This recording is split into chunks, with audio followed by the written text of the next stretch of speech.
A frase "há três tipos de pessoas, as de cima, as de baixo e as que caem", é extremamente oportuna no contexto do filme, porque não serve apenas de forma literal. Resume precisamente como funciona o sistema capitalista. O poço pode ser considerado uma alegoria de como as elites são privilegiadas, por estarem no topo. Nunca lhes falta nada, não só porque podem adquirir o que quiserem, mas também por estarem sempre exigindo serem atendidas, sem se preocuparem com a condição de vida daqueles abaixo, enquanto seus prazeres e desejos estiverem sendo atendidos. É intuitivo, nesse caso, encarar o capitalismo como a raiz dos problemas que envolvem a estrutura da sociedade. E a crítica é tão escancarada que, quando o protagonista Goren sugere algo que seria beneficente para todos no poço, racionar a comida para que ela chegue nos níveis mais baixos, seu colega de bloco, Tremagazi, imediatamente pergunta se ele é comunista. O poço evidencia algo que o ser humano é forçado a cultivar: o egoísmo. Em uma sociedade capitalista, o indivíduo é induzido a se colocar em primeiro lugar antes do bem-estar coletivo, devido à ideia de que essa é a única maneira de se crescer na vida. Mas isso não é garantia de sucesso. Ficar rico, adquirir bens materiais ou ter status muitas vezes não depende só de esforço, empenho e trabalho duro, porque o sistema, e aqueles por trás dele, pode colocar o sujeito em qualquer lugar. Um dia está no topo e no seguinte no chão. Mas mesmo o indivíduo passando pelos dois cenários, tanta fartura que mal consegue aproveitar e miséria ao ponto de não ter absolutamente nada, a mentalidade de colaboração não surge de forma franca, ainda que seja vantajosa para todos. Se cada andar pensasse no próximo, comendo apenas o necessário, provavelmente teria comida suficiente para alimentar todo mundo. Dessa forma, quando aqueles que estavam nos andares acima fossem para os de baixo, não precisariam se preocupar em comer seu colega de bloco para sobreviver mais um mês. Porém, os que passam pela miséria não desenvolvem empatia. Pelo contrário, sentem raiva dos de cima, com certa razão, visto que além de acabarem com a comida, alguns chegam a cuspir nela, e não pensam naqueles que estarão em seus lugares. Apenas desejam compensar todo o sofrimento, aproveitando o banquete em seu melhor estado. A solidariedade surge apenas sob ameaça. Assim, aquele que sugere compartilhar e dividir, logo é ignorado e oprimido, porque no poço, os de cima não vão ouvir um comunista. A ideia de que a mudança nunca é espontânea pode parecer pessimista, mas ainda assim é certeira. Tanto que o protagonista foi voluntariamente para o poço a fim de parar de fumar. Porém, é provável que a crítica maior embutida nessa frase seja direcionada à maneira como a sociedade lida com aqueles que não se adequam ao sistema, não por serem irremediavelmente maus e individualistas, mas por estarem sujeitos às injustiças do próprio sistema, onde os administradores trabalham com uma lógica falha e punitiva, não permitindo que a transformação seja uma opção. Por mais que exista um fundamento em esperar que o ser humano busque por conta própria a colaboração mútua, sem instruções, estímulos ou direcionamento, o experimento estará fadado ao fracasso inúmeras vezes porque o contexto é desonesto e injusto por si só, desencorajando o altruísmo. Não chega alimento para os de baixo porque os de cima exageram, mas guardar comida é proibido simplesmente para tornar tudo mais crítico. Em certo momento, Tremagazi explica como adquiriu sua Samurai Max, uma faca super afiada que corta até tijolos.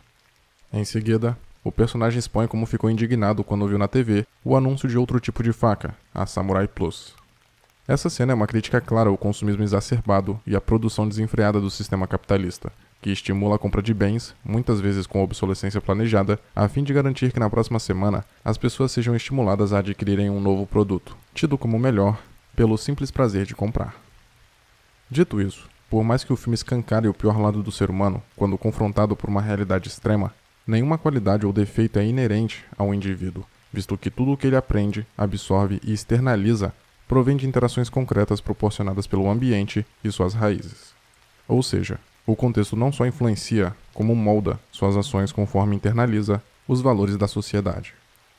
Dizer que o poço é, na verdade, uma crítica isolada ao ser humano não está errado, mas é deliberadamente negar o contexto e a especificidade da obra. Contudo, o momento em que Tremagazi está prestes a se alimentar de Goreng e o protagonista não culpa o sistema pelo modo perverso que seu colega de bloco está agindo, é fundamental para não extinguirmos a responsabilidade que o indivíduo tem pelas suas próprias ações. Ainda que o contexto seja impositivo, injusto e manipulador, as pessoas têm escolhas e podem decidir se vão recorrer à selvageria, devorar umas às outras, ou permanecerem civilizadas e morrerem de fome. Eventualmente, seja por intuição ou pelo que a obra de fato nos mostra, entendemos que essa estrutura vertical foi planejada, projetada e construída por pessoas, sendo que alguns vão para o poço de forma voluntária e outros como punição. Sabemos que existem indivíduos que trabalham para a manutenção contínua do poço, produzindo alimento, com todo o cuidado para a comida estar impecável, sem nenhum fio de cabelo, ou encarregados de entrevistar candidatos para entrarem no local, além de haver responsáveis por trocarem as pessoas de andar todos os meses. Falando nisso, a plataforma chegar até o nível 333 provavelmente é uma referência judaico-cristã. 333 se refere à perfeição divina, portanto o seu dobro, 666, pode ser encarado como uma alusão ao homem, que é falho. É como se o topo fosse Deus e o solo o vazio. Tudo que vem de cima vem impecável, mas os humanos destroem tudo conforme desce. Logo, 333 andares vezes 2 pessoas por andar igual a 666 demônios. Seguindo nessa interpretação religiosa, Goreng é a imagem do Messias, inclusive ele é chamado assim no longa. O personagem passa a pregar a palavra para os demais, desce até o fundo do poço e se sacrifica a fim de mostrar para a administração, ou seja, a Deus, que ainda existe esperança. Logo, é possível que as constantes trocas de níveis funcionem como uma espécie de provação, a fim de selecionar as pessoas dignas de adentrarem ao céu, que é apenas destinado àqueles que permanecem puros, algo quase impossível de acontecer devido ao contexto. Porém, a garotinha, filha de Miharu, alcança esse feito, ainda que às custas de outros. Aliás, Miharu sempre matava as pessoas e se alimentava delas como forma de sobrevivência, na esperança de proteger a comida até chegar em sua filha. Porém, como depois de determinado nível já não restava nada na plataforma flutuante, a não ser talheres e vasilhas, é difícil acreditar que a menina conseguiria se manter viva, a não ser que ela fosse sempre alimentada como vemos no final, graças a Goreng e Baharat, com uma única refeição escondida e preservada pela sua mãe. O último andar ter uma criança é uma forma de dizer que a inocência reside nelas, e que o egoísmo e tudo o que é adquirido pela sociedade, sejam defeitos ou qualidades, é proveniente do sistema vertical que molda nossas vidas, nos obrigando a nos tornarmos quem não queremos.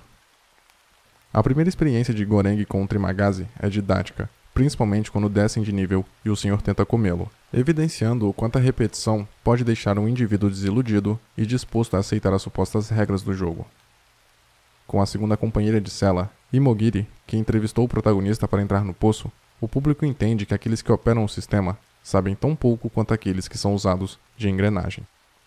Um detalhe que prova o quanto ela não fazia ideia do que realmente acontecia no poço é o fato de ter levado seu cachorro Salsicha para aquele lugar. Já o terceiro e último colega de bloco, Baharat, desejava subir os níveis com sua corda, mas é questionado sobre sua crença. As pessoas do andar de cima queriam saber se ele acreditava no mesmo Deus que elas, para decidirem se iriam ajudar ou não. Por fim, o personagem é impedido de ascender pelo egoísmo alheio e talvez por intolerância religiosa e racismo. Sem escolhas, ele aceita a estratégia proposta por Goreng, de descer antes de subir, que simbolicamente representa uma jornada de humildade e empatia, mesmo que a violência e o medo sejam utilizados como princípio. No meio do percurso, encontram um sábio, que diz a eles que é necessário primeiro convencer, e para isso, precisam de um símbolo, uma mensagem. Curioso que, enquanto Goreng e Baharat descem os níveis, vemos possíveis representações dos 7 pecados capitais: a preguiça, a mulher com travesseiro; a inveja / soberba, o senhor com cabelo branco que afirma ser merecedor de comer o que quiser só porque estava em cima; a ira, os 2 sujeitos brigando e que mataram a Miharu; luxúria, os 2 homens pelados na piscina; ganância, o senhor que estava com dinheiro; gula, o garoto que diz que iria comer a comida que estava dentro da barriga do velho; e a avareza, o sujeito que não queria largar o violino. No final, Goreng caminha em direção à escuridão enquanto a garota na plataforma se eleva em direção à luz. Ela é a suposta prova de que a humanidade tem salvação e decência, mas ao mesmo tempo, um pedido de mudança. Talvez vendo que as pessoas lutaram para preservar uma criança, os administradores do poço chegassem à conclusão de que seu experimento foi concluído ou que deveriam alterar a maneira como a comida é distribuída, garantindo que todos conseguissem se alimentar. Porém, não é difícil imaginar a humanidade sendo capaz de corromper esse novo tipo de sistema também, bem como qualquer um que fosse implementado. Por isso a presença constante do livro Don Quixote é tão conveniente. Assim como Goreng, o protagonista da obra literária estava disposto a lutar por causas perdidas. Don Quixote tentava ser um cavaleiro romântico em uma época em que as próprias regras morais da cavalaria já não existiam mais. Senhoras e senhores, confiram a campanha de financiamento coletivo do canal e considerem contribuir para mantê-lo vivo, caso possam e queiram, é claro.